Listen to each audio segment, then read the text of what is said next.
The Sleeping Beauty.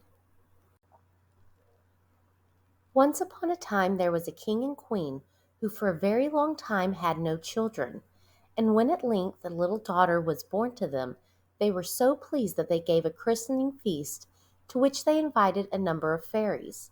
But unfortunately they left out one rather cross old fairy, and she was so angry that she said the princess should die when she reached the age of 16 by pricking her hand with a spindle.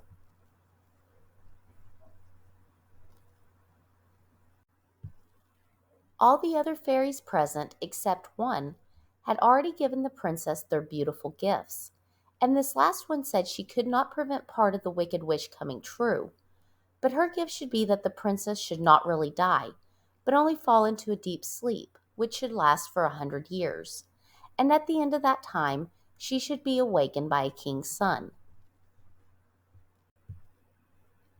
It all happened as the fairies had predicted. When the princess was 16 years old, she saw an old woman spinning and took the spindle from her to try this strange new work. Instantly she pricked her hand and fell into a deep sleep, as did everyone else in the palace. There she lay in a bower of roses year after year, and the hedge around the palace garden grew so tall and thick that at last you could not have told that there was a castle at all. At the end of the 100 years, a king's son heard of the castle and the enchanted princess who lay asleep there, and determined to rescue her. So he cut his way through the thick prickly hedge, and at length he came to the princess. When he saw how lovely and how sweet she looked, he fell in love with her, and stooping kissed her lips.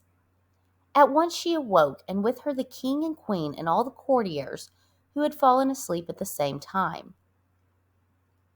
As the princess was as much taken with the princess's appearance as he was with hers, they decided to be married, and so the wedding was celebrated the same day with great pomp and ceremony.